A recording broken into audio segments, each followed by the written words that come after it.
So, you want to be OP? Well, I'm here to help. Alright, so this time we are playing Brigandine. So, I'm actually starting off, for the footage that I've got here, I've started off as Leonia. I think they're actually probably the most difficult of the different nations to start out as, and I should say, in order to actually take a castle off of Asgary's empire.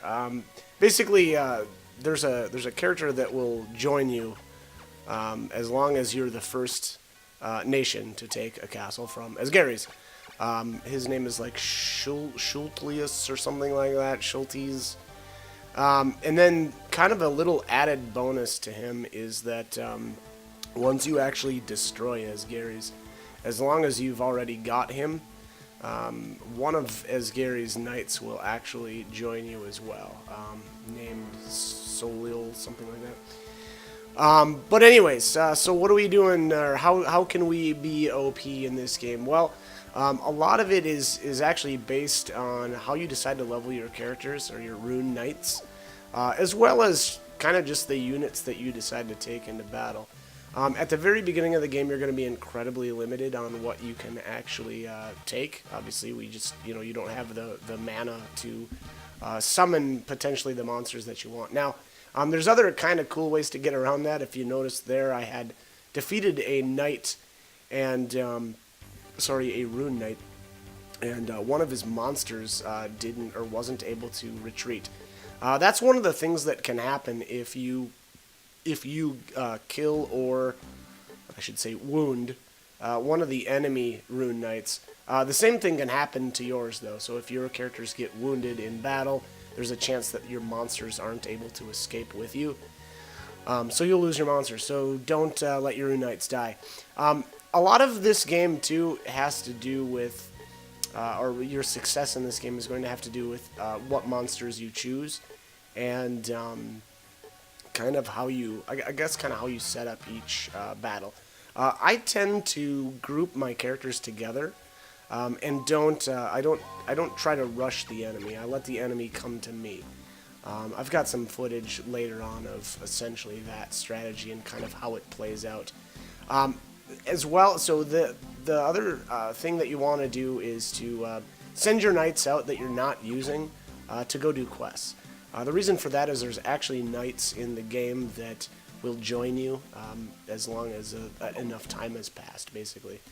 And more and more knights become available as time passes. Unfortunately, there is one knight in particular that I know the enemy will sometimes get, named Aldis. Now, Aldis is pretty amazing. She comes with I think it's a level 20 dragon, and she's actually pretty fantastic herself. So,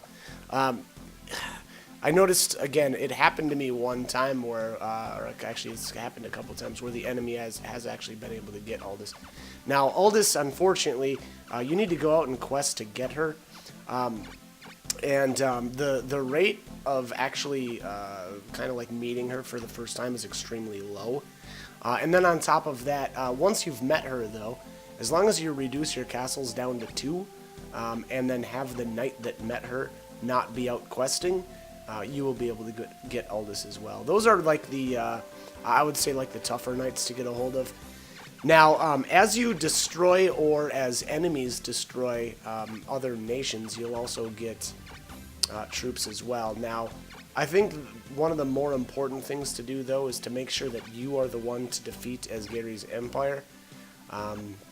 Basically, once Asgary's is defeated, again, if you were the one to take them over, and as long as you've got Schultes, you'll actually get 3 knights in that case.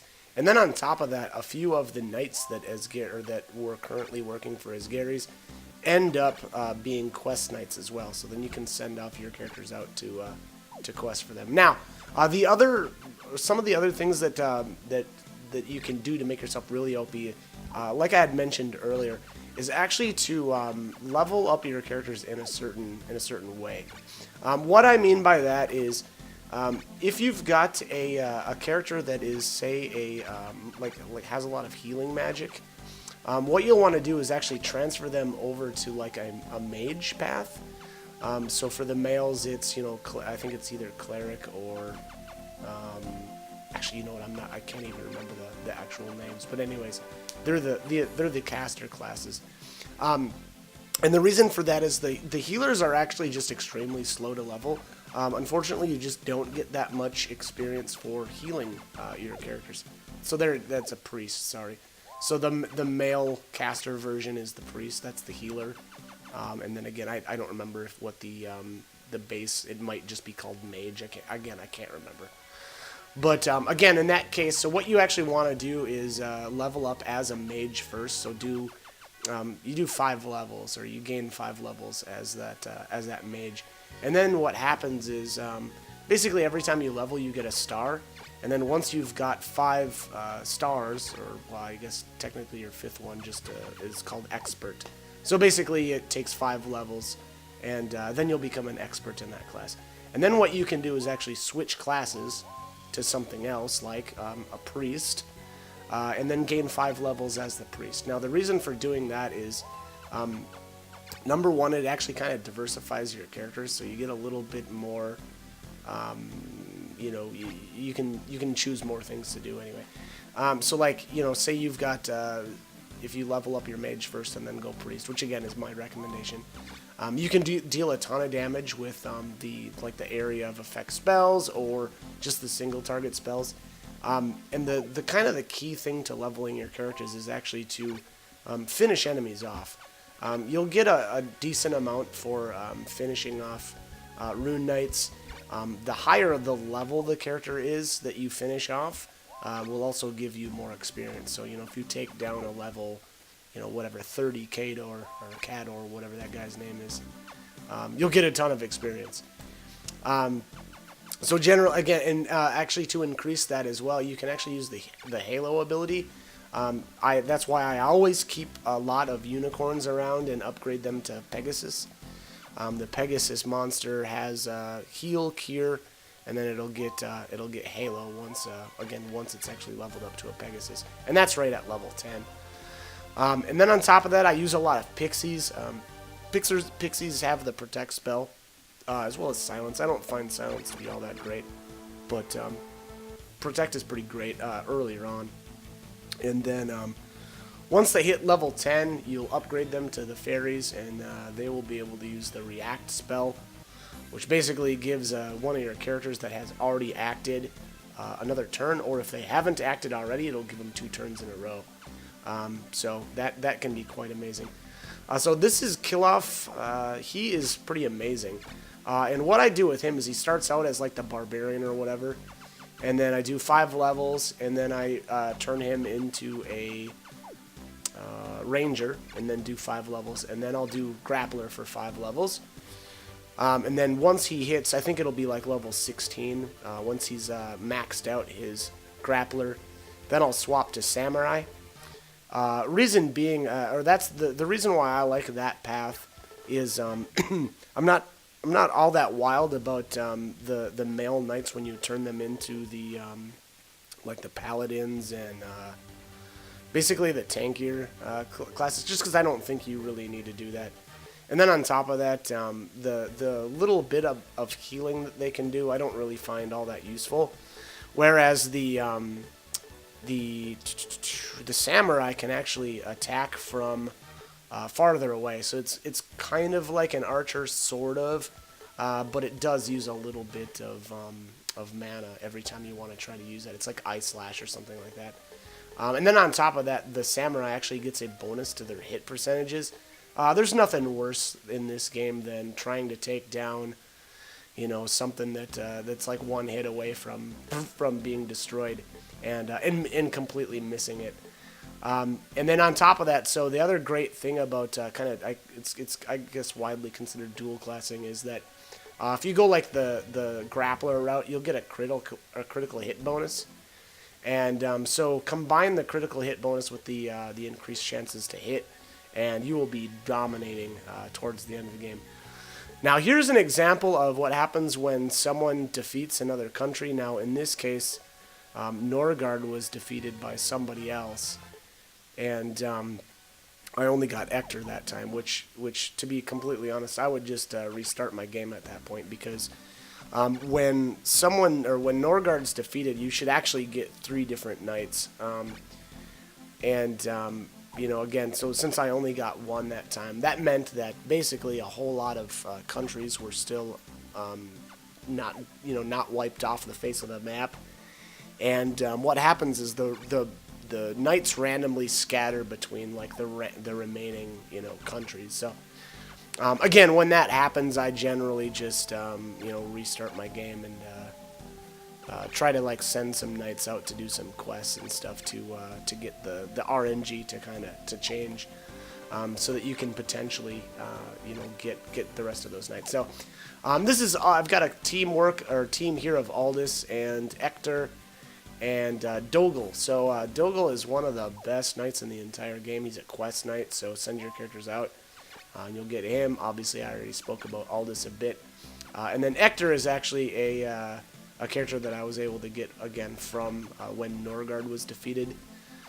And here is the level 28 kill-off. Now, I wanted to just show you guys kind of what you can do. So generally what I would do here is actually finish out his champion all the way until level 30, and then swap to Shogun. The reason is I love the champion stat growth. That's not to say that the Shogun growth isn't good. I just prefer the champion's growth. But if you notice there, he could get he had a 20% hit chance as Shogun and the 10% critical bonus. Here's an example of a completed female caster. So their last 2 classes, I guess, are called Witch and Saint. So basically, I do the same thing as them, and actually, so what I want to do here is I always want to finish on I want to finish with the Witch and become an expert as the Witch, and then swap over to basically the top line healer class. The reason why I do that, and I do that with the males as well, is because the final class for the casters, or sorry, for the healer archetype, I guess, is that they get actually a little bit of a bonus to their defense stat, and generally at that point in the game they can survive without any problems on the front line, and so that just helps them out a little bit more. With that, there's Cortina's another fantastic quest knight. You get her early on, and she is amazing at level 30. She's actually able to cast Meteor Doom, which I widely regard as the best spell in the game. It's just incredibly destructive. Obviously, it's extremely expensive as well, but it packs quite a punch. And honestly, that's kind of the way that this game boils down, is you just want to hit enemies really, really hard. And, the reason for that is it's just easier to finish monsters and knights off if you're, able to pack a lot of wallop all in one ability. So, anyways, this is going to be an example of me this is actually the very end of the game, and kind of how I set up my characters, as well as kind of just what I do strategy-wise. Again, now, as far as being OP, my characters are already OP. Basically, they're, super high level. They've been, again, I basically dual class everybody. I generally stay away from archers. That's not to say that archers aren't good, but I really prefer area of effect abilities. And with my male knights, I try to stick to basically the samurai champion combo. I love it. So basically what I do is towards the end, and it's probably already obvious that I'm doing it that way, but basically, a lot of these characters are able to hit champion right at level 21. And I actually go all the way up to 30 as the champion, again, for the stat growth. And then once I hit 30, that's when I swap them over to the Shogun. And, I kind of just go about it that way. Now, as you notice here, I'm kind of setting up my characters. I've got a really strong front line. Dragons are phenomenal. I actually really think that they're the best characters to put on the front lines. The secondary line is usually mages. If you notice there, I've got Aldous, I think, is back in there. as well as I've got a demon, it looks like, or whatever. That might be an arc demon. That's the second tier of the demon. And then I'm actually going to flesh out this front line a little bit better here. Obviously, I've kind of bunched up some characters, and I actually wasn't able to move far enough. So you'll see, though, here in a bit how I set them up. So I'm going to put this dragon out on the side. The Loki is also one of the best frontliners because eventually, and unfortunately, though, it takes a lot of time to invest into them, but they get Meteor Doom as well. It's one of the few monsters. I think there's like 3 monsters that get it. It's basically the completely upgraded angel, as well as you have to have an item that promotes them. And then same with the demon. I think the demon gets it right at level 20. And then actually you can use there's a promotion item for them as well to turn them into, I think it's called the Lilith. The Lilith has Meteor Doom as well, but so does the fully upgraded demon. So you actually don't need that, again, to get Meteor Doom. If I'm remembering correctly, hopefully I've got that right. That's just I think I only had one demon that I leveled all the way up, so I'm a little rusty on that. But anyways, like I said, so basically, your Rune Knights aren't really your only way to be OP. Like, I still think that dual classing them is the way to go, and if you really want to be OP, that's the way you got to do it. And I'll be completely honest though, the Knights that have a lot of MP, as well as have the option to be the casters, are the best in my opinion, and because of Meteor Doom. Simply put, there's just nothing that's as destructive in the entire game as Meteor Doom. So that's not to say don't go with the champion Shogun combos, because they're fantastic as well, and they do fantastic on the front lines the entire game. It's just that those the mages are just more destructive. Period. Other than that, again, dragons are fantastic. If you notice here, I've got a ton of, it looks like 3 Pegasus. Again, reason for that is they've got that halo ability, and then on top of that, they can heal. So it just gives you, or it's a little bit easier to level everybody up when you've got halos going out constantly, as well as keeping everybody healthy with the heal spells. And then again, if you notice, I've got Pixies, so that's generally how I set up almost every single knight this way, with basically 1 Pegasus and then 1 Pixie, just because, again, their support abilities are amazing. And React is fantastic for basically just finishing enemies off, or dealing a ton of damage in 1 turn. In the case of my Cortina, at the end of the game there, I was actually able to use a Meteor Doom once, and then use React with a Pixie, and then rip off another Meteor Doom with her, and it was just, it was disgusting how much damage she could do in 1 turn. A lot of times you'll wipe out entire groups of enemies like that. So, and especially if you've got multiple characters that can use Meteor Doom. So, I don't know. There's other ways to do this too. You can go with a lot of like archers, because they've got great range and all that. But again, I prefer to just go with the destroy entire groups of enemies all at once with Meteor Doom. I just think that once you get that spell, it's a bit of a game changer, to be completely honest. You'll go from doing fairly well to just wrecking everything in your path. So that's kind of my final word, I guess, on how to build characters, as well as how to be OP throughout the entire game. There's a certain amount of strategy that goes into the game as well, just kind of knowing where to attack from, where to leave a group of characters, but that's secondary to basically how you build your characters. The other thing is, again, the other thing I would say is, especially in the beginning of the game, make sure that your monsters aren't dying. It's really easy to kind of get behind the ball if your monsters start dying, because then you start losing territories, and then you don't have enough mana to replenish your ranks and whatnot. So Again, just be really careful with what you do. If you need to retreat, retreat. And again, make sure that you aren't letting a bunch of your monsters or Rune Knights die early on in the game. And if you follow those recommendations, I think you will find that you will be OP. Anyways, I'm out of time. Hope the guide was helpful, and thanks for watching.